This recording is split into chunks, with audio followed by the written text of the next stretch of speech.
சுந்தரி serial ஆக்ட்ரஸான அனு அப்படின்ற ஸ்ரீகோபிகாவுக்கு இன்னைக்கு wedding நடந்து முடிஞ்சிருக்கு. வருண் தேவ் அப்படிங்கிறவங்க கூட கேரளால இருக்க குருவாயூர் கோயில்ல தான் ஃப்ரெண்ட்ஸ் அண்ட் ஃபேமிலி மத்தியில ரொம்பவே சிம்பிளா இவங்களோட மேரேஜ் நடந்திருக்கு. முன்னாடி இவங்களோட ரொம்ப நாள் ஃப்ரெண்டான வைஷக் ரவி கூட கடந்த ஜூன் மாதம் என்கேஜ்மெண்ட் நடந்திருந்துச்சு. இந்த என்கேஜ்மெண்ட் அப்ப கூட நான் ரொம்ப சந்தோஷமா இருக்கேன். எதிர்பாராத விதமா என் ஃப்ரெண்டை நான் என்கேஜ்மெண்ட் பண்ணியிருக்கேன். சீக்கிரமாவே எங்க 2 பேத்துக்கும் மேரேஜ் நடக்க போகுது அப்படின்னு ஹாப்பியா ஷேர் பண்ணியிருந்தாங்க. ஆனா 3 மந்த்க்கு அப்புறமா கடந்த ஆகஸ்ட் மாதம் என்னோட வெட்டிங் கேன்சல் ஆயிடுச்சு. எங்க 2 பேத்துக்கும் இனிமே எந்த சம்பந்தமும் இல்ல. தயவு செஞ்சு இந்த நேரத்துல எந்த ஒரு கேள்வியும் கேட்காம சூழ்நிலைய புரிஞ்சு நடந்துக்கோங்க அப்படின்ற மாதிரி ஃபேன்ஸுக்கு ரெக்வஸ்ட் பண்ணி ஒரு போஸ்டர் ஷேர் பண்ணியிருந்தாங்க. இந்த நிலையில தன்னோட என்கேஜ்மெண்ட் நின்னு போச்சு அப்படின்னு சொல்லி 1 மந்த் ஆயிருக்க நிலையில திடீர்னு வருண் தேவ் அப்படிங்கிறவங்கள மேரேஜ் பண்ணியிருக்காங்க.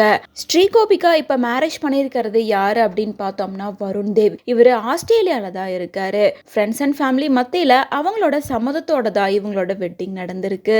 பலருமே இவங்களோட வெட்டிங் பிக்சர்ஸ் வீடியோஸை பார்த்துட்டு வாழ்த்துக்கள் சொல்லிட்டு வராங்க.